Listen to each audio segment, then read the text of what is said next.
Kalau saya itu pukulan keras banget sih bagi Indonesia karena kita tahu bahwa tidak mudah loh untuk bisa mendaftarkan salah satu destinasi wisata kita menjadi aset yang diakui oleh dunia gitu ya.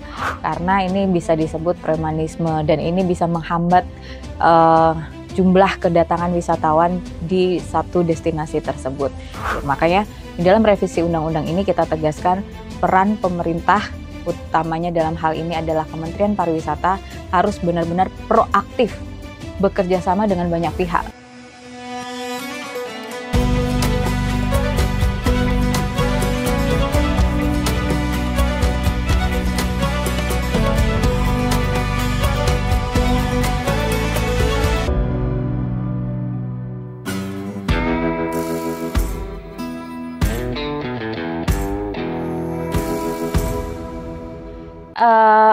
Comparison about itu ya, the tourism, karena di Jepang itu setelah industri otomotif ternyata memang yang penyumbang GDP terbesarnya adalah pariwisata. Makanya kita berharap Indonesia itu bisa setidaknya menyamai Jepang.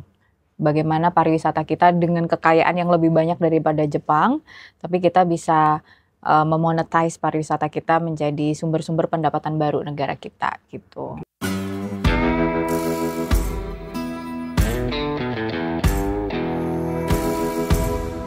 Iya, pertama kita kan benar-benar membenahi dari fundamentalnya dulu, yaitu undang-undangnya. Makanya di dalam revisi undang-undang ini kita harus memastikan bahwa semua kepentingan dari semua pihak, baik itu pemerintah pusat, pemerintah daerah, hingga pemerintah provinsi, ini benar-benar sudah diakumulasi dengan baik di dalam undang-undang.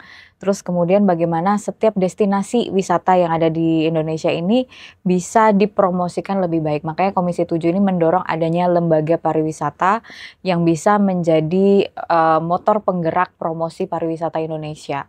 Yang sebelumnya udah ada sebenarnya, ada GIPI, tapi intinya adalah dalam revisi undang-undang ini bagaimana kita bisa merevitalisasi lembaga-lembaga promosi pariwisata yang tadinya sudah ada tapi kita membuat lebih profesional lagi gitu.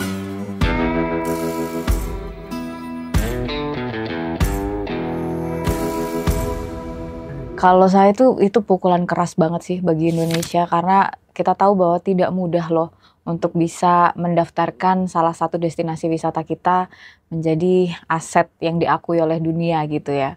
Nah, kita udah berhasil, tapi manajemennya ini yang harus dievaluasi. Artinya pemerintah setempat dalam hal ini ada gubernur, ada kepala daerah yang bertanggung jawab untuk mengawal kebersihan, promosi, dan lain sebagainya di Danau Toba ini berarti tidak berjalan dengan baik. Maka dengan keramaian yang ada dewasa ini, Bu Puan juga sudah menyatakan dukungannya kepada pemerintah setempat untuk tolong hati-hati jaga Danau Toba agar tidak diambil statusnya sebagai yang diakui oleh UNESCO. Jadi ya intinya adalah sebenarnya kalau kita ingin mencapai sebuah prestasi itu mudah, tapi bagaimana kita mempertahankan. Nah, masalahnya Danau Toba itu udah banyak sekali hal-hal yang tidak di-manage dengan baik oleh pemerintah.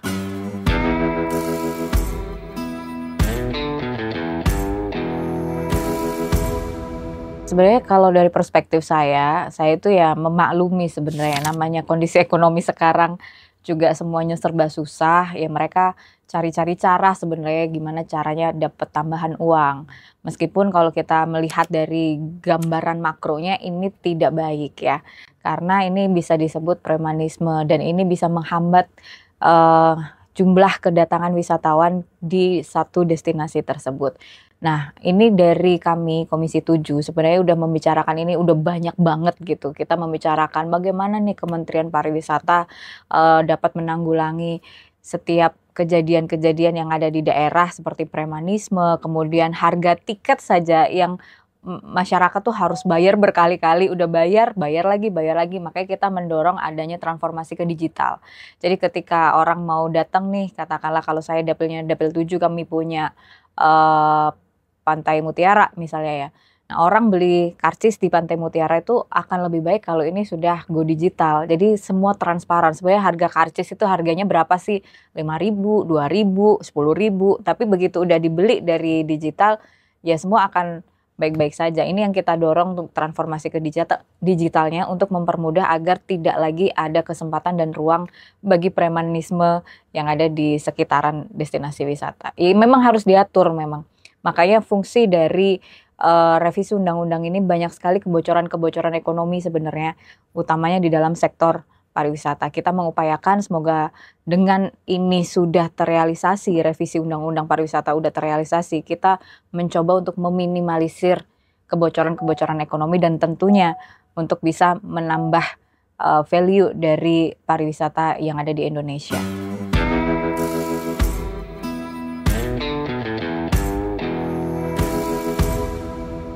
Harusnya masa sidang kedua udah selesai harusnya, tapi ini kita kasih coba maksimal mungkin 2 bulan ke depan harus sudah selesai.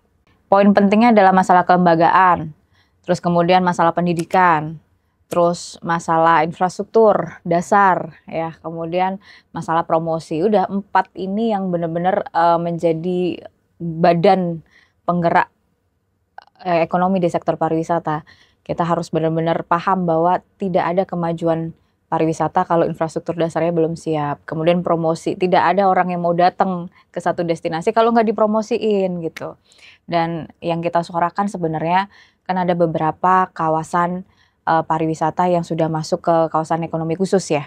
Nah ini tolong dong nanti ke depan agar ada pemerataan dan keadilan sosial gitu. Kita kasih waktu gitu. Contohnya kayak misalnya Danau Toba gitu ya.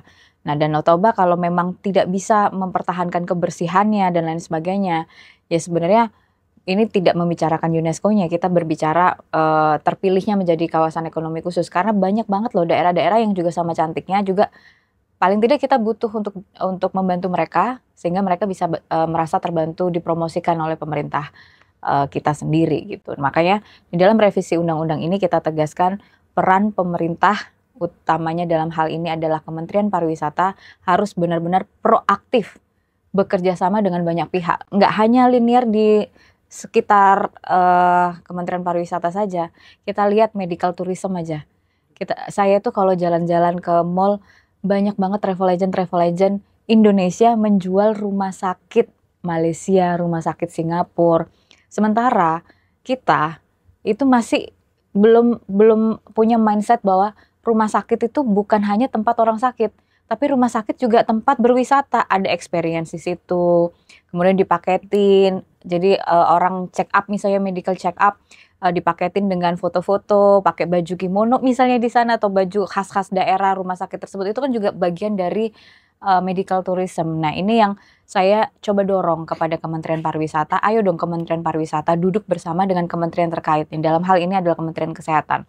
Jangan sampailah kita membiarkan kebocoran-kebocoran ekonomi ini berlangsung lama. Mau sampai kapan devisa kita? Orang-orang yang punya duit, itu duitnya nggak ditaruh ke Indonesia, tapi taruhnya mesti ke Malaysia, ke Penang, ke Singapura.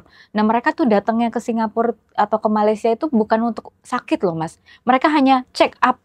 Dan check up harus jauh-jauh ke sana gitu loh. Ngapain orang di Indonesia juga alat apa semuanya tuh nggak jauh beda sebenarnya. Nah maka sebenarnya yang perlu kita push adalah masalah pendidikannya. Bagaimana medical tourism maupun turisme yang ada di destinasi wisata, baik itu alam, baik itu atraksi, itu menyiapkan hospitality yang baik, yang udah siap menjadi pariwisata yang diidam-idamkan oleh wisatawan gitu.